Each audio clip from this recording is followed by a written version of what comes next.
Welcome to another episode of the Moroccan Wealths podcast. We are delighted to have you with us again.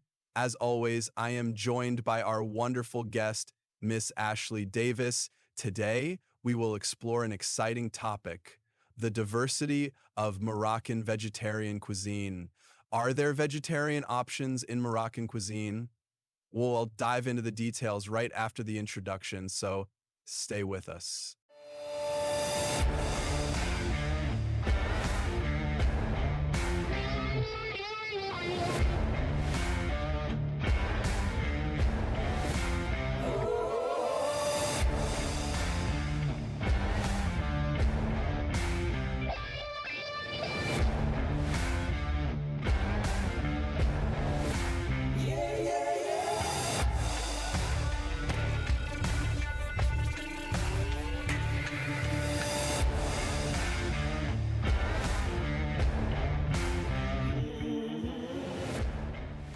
All right, let's dive into some seriously delicious territory today, huh?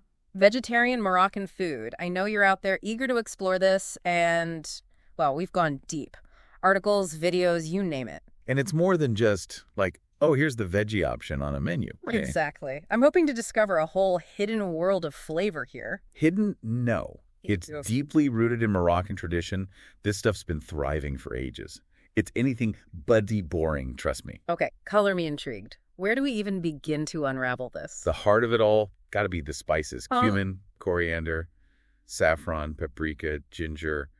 Each one's got its own personality. Okay, those warm, earthy flavors, I'm all about that. But how do they all work together? It's not just a spice free-for-all, is it? Oh, no. Blending them is an art in Morocco. Yeah. Gives the dishes that crazy depth. Like, there's this blend, Ras El Hanout, translates to head of the shop. Catchy, eh? It can have over a dozen spices in it. Whoa, a dozen. I bet that smells incredible. Intoxicating's the word. But it's more than just spices, right?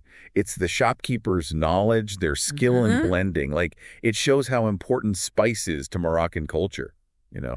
So it's history and flavor all in one little jar. Exactly. And that same idea, it applies to the fresh produce, too. Like, the variety is insane. Oh, right. Moroccan markets, they're famous for that, right? Overflowing with colorful stuff. All thanks to that Mediterranean climate, fertile soil, year-round eggplant, zucchini, tomatoes, peppers. Then you got your legumes, lentils, chickpeas, staples. So I'm starting to get it. Vegetarian in Morocco isn't some afterthought. It's built right in. Built in and delicious. Yeah. And nowhere is that more obvious than in their two most iconic dishes, tagine and couscous. Ah, those are the big names everyone's heard of. I've had tagine, but honestly, couscous is kind of a mystery to me. Tagine, it's, well, more than just stew, right?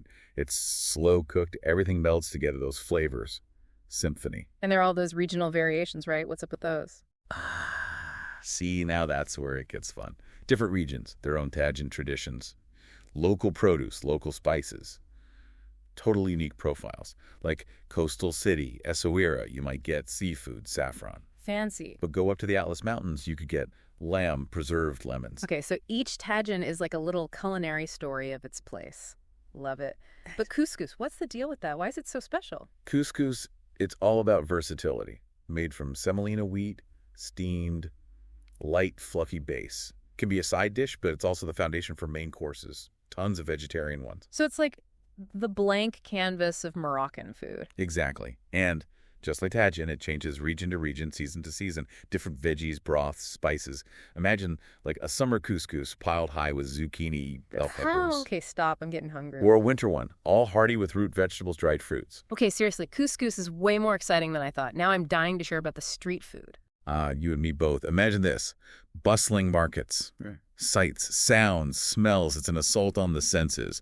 Vendors yelling, food sizzling, that sweet mint tea aroma everywhere. Okay, you're painting quite the picture. But besides the couscous, what else is there? Give me the uniquely Moroccan stuff. All right, so you might come across bastilla.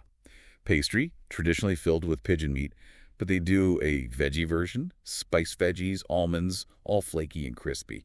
Perfect street food. Writing that down. Bastilla, what else? For something lighter, juice stands everywhere.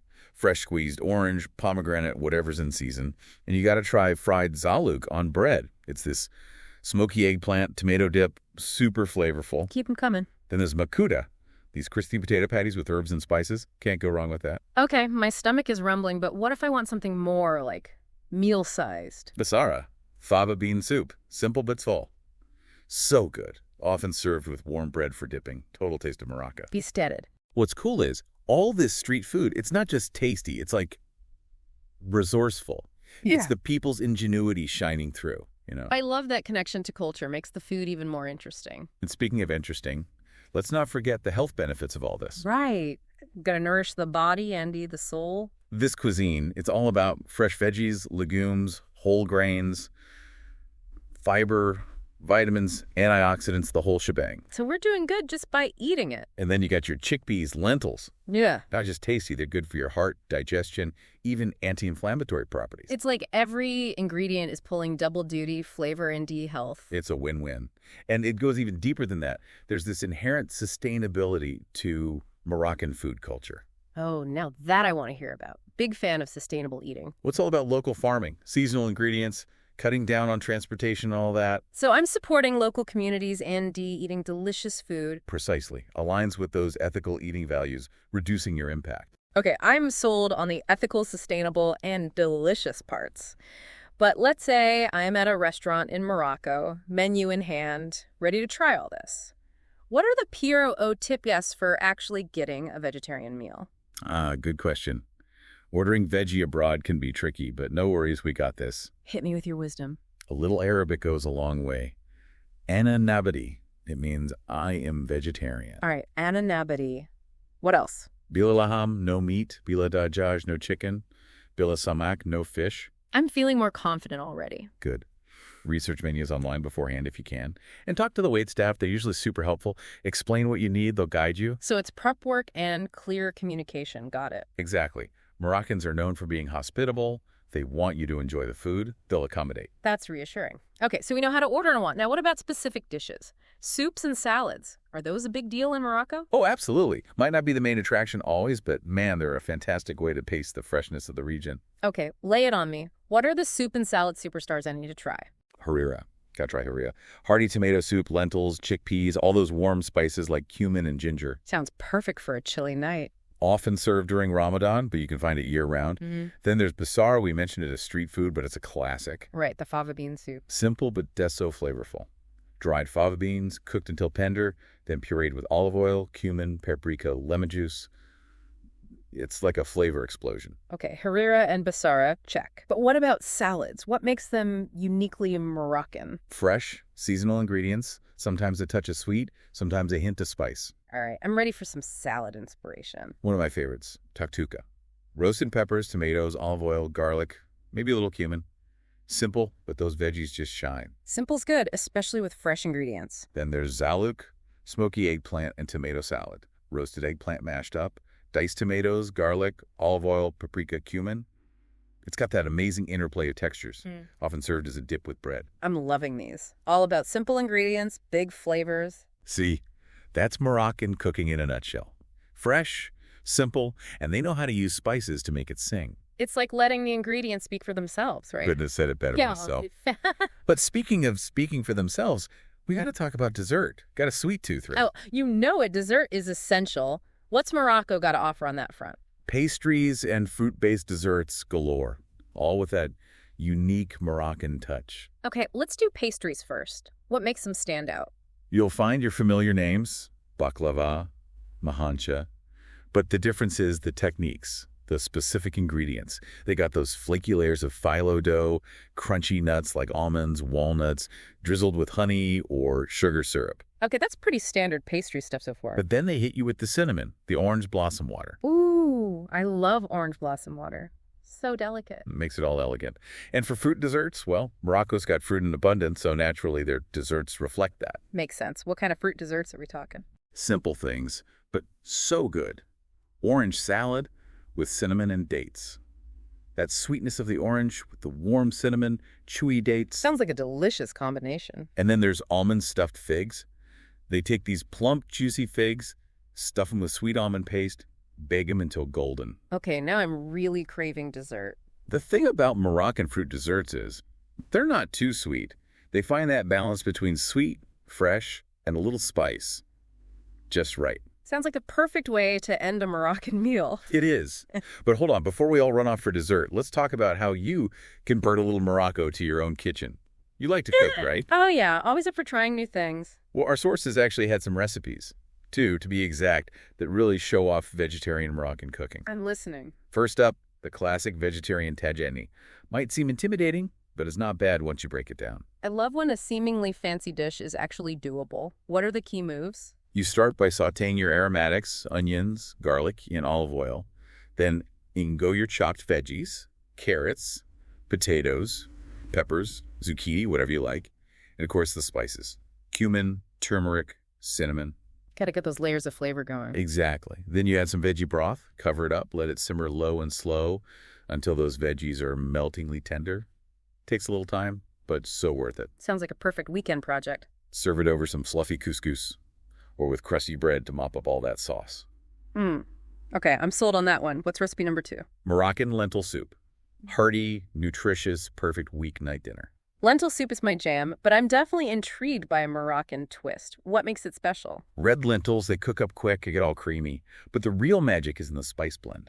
Gotta be those spices. Paprika for warmth, cumin for that earthy note, coriander for a little citrus, and then you got your diced onions, garlic, carrots, celery for sweetness and texture. I can almost smell it. Super easy too. Saute the veggies, add your spices, tomatoes, lentils, pour in veggie broth, bring it to a boil, then simmer for about half an hour until the lentils are soft and everything's melded together. Sounds simple enough. And healthy too, right? All that protein and fiber. You got it. Yeah. Top it with some fresh cilantro and a squeeze of lemon juice for a little zing, and you're good to go. These recipes are seriously tempting me. Gotta try them. And they're just the beginning. Once you get into those Moroccan flavors, there's no going back. Speaking of exploring, our sources talked a lot about seasonality in Moroccan cooking. Seems like a big deal. Huge deal. It's ingrained in the culture. Moroccans have this deep respect for the land, the seasons, and it shows in their cooking. I love that. It makes the food feel more connected to its place, its time. Right. So what you can eat, vegetarian or not, it changes throughout the year. It's like a culinary calendar following nature's rhythm. Such a cool concept. Each season brings its own flavors to the table. Imagine traveling through Morocco, experiencing those seasons through the food. Springtime, what kind of veggie delights would be waiting for you? Ooh, I love this game. Springtime. Okay, it's got to be all fresh and vibrant, right? So fresh peas, fava beans, artichokes. Spot on. All bursting with flavor after those winter rains, salads, stews, even tossed into couscous for a pop of color. I can just picture myself at a little outdoor cafe surrounded by wildflowers, eating couscous with fresh peas and fava beans. Sounds idyllic. And then summer hits, it's tomato time.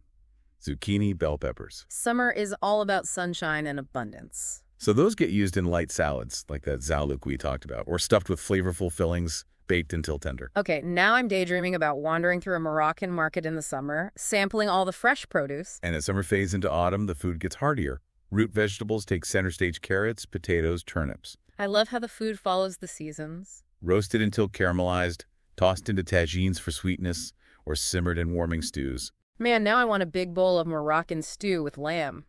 Oh wait, vegetarian. It happens.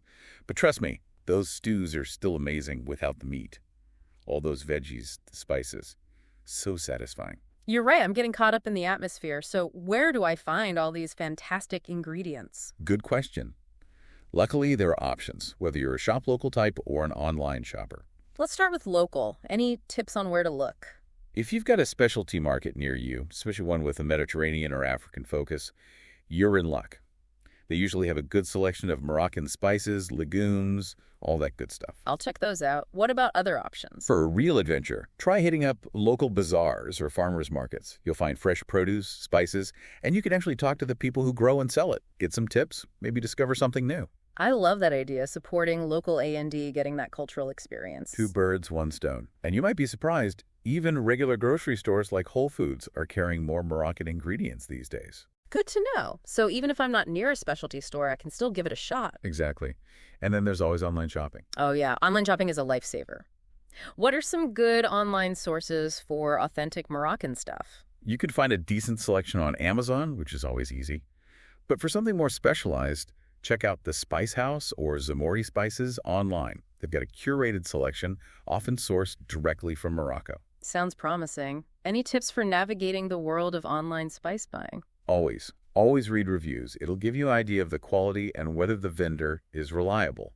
And if you want those authentic flavors, look for vendors who specialize in Moroccan products, ideally sourcing directly from Morocco. Great advice. I'm feeling much more prepared to tackle this now. That's what we like to hear. Remember, cooking is about having fun, Yeah. experimenting.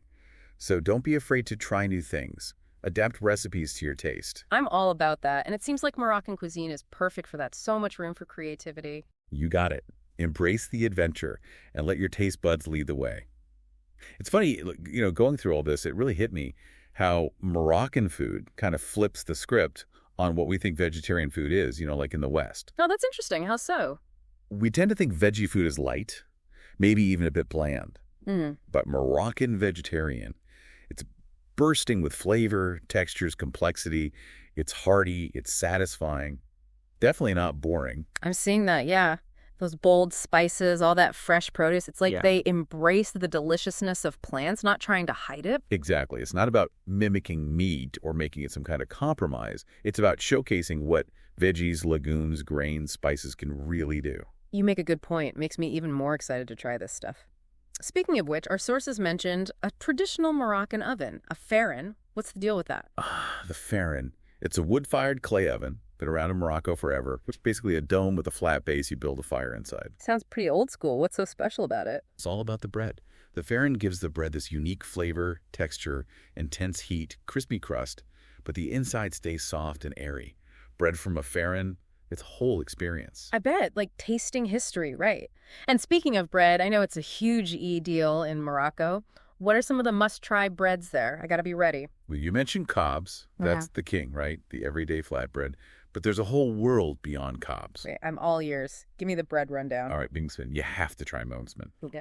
Flaky, layered flatbread cooked on a griddle. Mm. It's like a paratha and a croissant had a baby. Buttery, crispy, so good. Okay, you had me a buttery. How do you eat it? Oh, so many ways. Plain, dipped in honey, stuffed with savory stuff, sweet stuff. For savory, you might get spiced ground meat, onions, herbs, cheese. Cheese. The sweet measman. It's all about honey, nuts, dried fruits. Sounds like it works any time of day. You'll find it throughout the day, but breakfast, afternoon snack, that's when it really shines. Amazing check. What else should I be looking for? Bagger is another one. Spongy, kind of like a pancake, but with this unique honeycomb texture from the griddle. Perfect for soaking up honey and butter. Oh man, honey and butter sounds dangerous. Dangerously delicious. It just shows you how simple ingredients done right can be so flavorful. Just the bread has this much variety. It's amazing. This Moroccan food journey is blowing my mind. And that's just the tip of the iceberg. Speaking of journeys, let's talk about how Moroccans eat. Like the whole communal dining thing. You ever heard of that? Oh yeah, it's famous. Tell me everything. It's about shared experiences. Family, friends gathered around. Tons of dishes and bowls and platters. It's about connecting, savoring the food, appreciating the abundance. Sounds so warm and inviting, and I love that everyone gets to try a bit of everything. Exactly. It's a great way to experience the variety and also the hospitality, the generosity of Moroccan culture. So how does it actually work? What are the key things to know? Often you'll have a shared platter, maybe a tagine. Everyone takes portions with their hands or bread. Wait, eating with your hands, is that like polite? Oh yeah, totally. Yeah. It's actually a sign of respect, intimacy. It's about connecting with the food, the people you're sharing it with, slowing down, savoring. There's something so beautiful about that, like food being a way to bring people together, Couldn't agree more. It's Yeah. something we can learn from Moroccan culture. Appreciating the simple things, those everyday moments, the connections. Makes you think, huh? Speaking of things we can learn from Morocco, gotta talk about the mint tea. Ah, yes, mint tea, the essential Moroccan drink. And it's so much more than just a drink. It's a whole ritual, a symbol of hospitality. Our ritual, huh? I'm all about rituals. What makes it so special? Even making the tea is an art form. Fresh mint, green tea, sugar, brewed in this special teapot with a long spout. Oh yeah, I've seen those. Why the long spout, though? It's for pouring from a height. It's supposed to make the flavor, the aroma better. Plus, it's a bit of a show, The host showing off their skills. Love it. So what happens after the brewing? It's poured into small glasses, and you got to have at least 3. First glass, as gentle as life. Second, as strong as love. Third, as bitter as death. Whoa. That's deep. It's like a metaphor for the whole journey, right? Shows you even simple things can have so much meaning. Okay, I'm convinced. Mint tea is happening. It's more than just a drink, it's an experience. It is. Perfect way to end a meal or just to take a break. Enjoy good company. That slowing down, savoring the moment thing again, I like it. It's a good lesson to learn. And honestly, I think that's something we can take away from all of this Moroccan food talk. Appreciation, connection, joy in the simple things. Beautifully said. Makes me even more grateful for this whole deep dive. Learning about the food, the culture, it's been amazing. Me too. And I think we've given our listener a great starting point, right? Their own culinary adventure can begin. For sure. But before we wrap up completely, there's one thing we haven't really talked about, and I think it's important to address it. Meat. Yes. We've been all about the veggies, but of course, meat does have its place in traditional Moroccan food. Right. It's not like Morocco has always been a vegetarian haven. How do we reconcile these two sides? Are they totally separate, or is there some overlap? It's a mix, honestly. You've got your dedicated vegetarian dishes, but meat often plays this supporting role, adds depth to the flavors, but it's not always the star. Okay, so it's not always front and center, more like a subtle enhancement. What kind of meats are we talking about here? Lamb is king, definitely.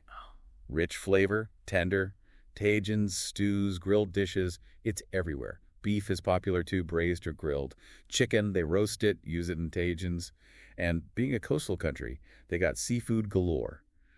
Fish, shellfish, all grilled or fried up. Sounds like they've got all the bases covered, but it seems like the focus is still on letting the ingredients speak for themselves, even with the meat. Oh, absolutely. Moroccan cooks, they know how to balance flavors, spices, marinades. It's all about enhancing the natural taste, not covering it up. All right, this might sound like a silly question, but with all this meat talk, are the desserts meat heavy too? Not at all. Moroccan desserts are a whole other world. Sweet, fresh, a hint of spice. Imagine delicate pastries like baklava, flaky phyllo dough, crunchy nuts honey, often with that beautiful orange blossom water aroma.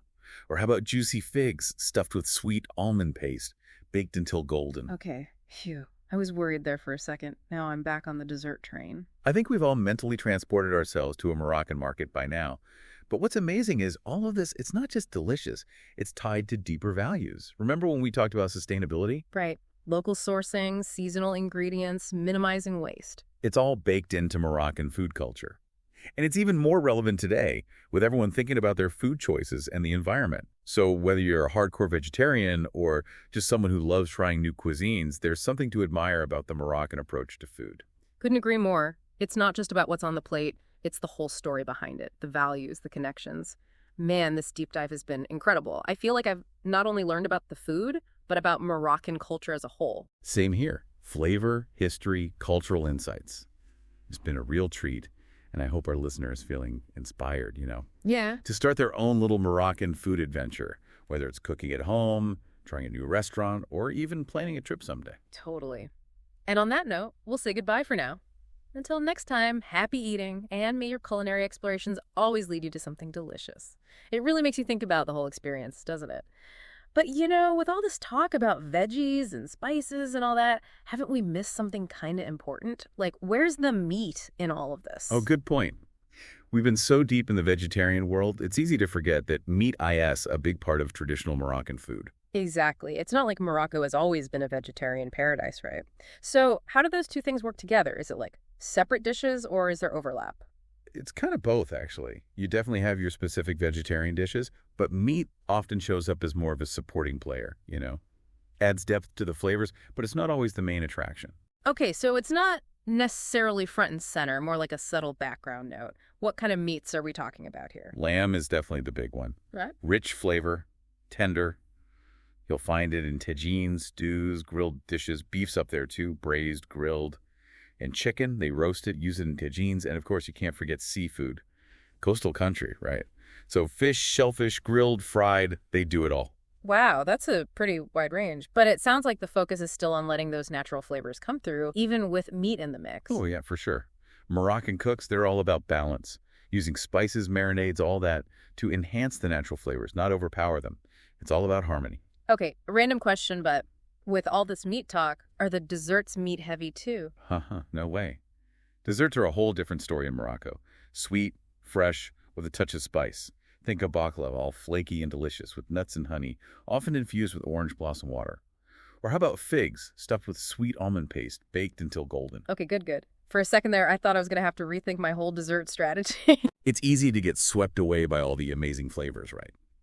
But what's cool is all this deliciousness, it's tied to something deeper. Remember we talked about sustainability? Oh, yeah. The local sourcing, the seasonal ingredients, minimizing waste.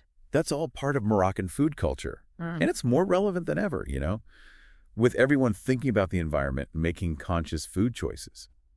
So, vegetarian or not, there's a lot to admire about the way Moroccans approach food. Well said. It's not just JC about what's on your plate. It's the whole picture, the values, the connections. Man, I gotta say, this whole deep dive has been eye-opening. I feel like I've not only learned a ton about vegetarian Moroccan food, but also about Moroccan culture in general. Absolutely. It's been a blast exploring this with you. And I hope our listeners are feeling that inspiration too, to go out there and try some Moroccan food, whether they cook it themselves, hit up a new restaurant, or even someday take a trip to experience it all firsthand. Couldn't agree more. So, on that note, we'll say goodbye for now. Until next time, happy eating, and may your culinary adventures be filled with delicious discoveries.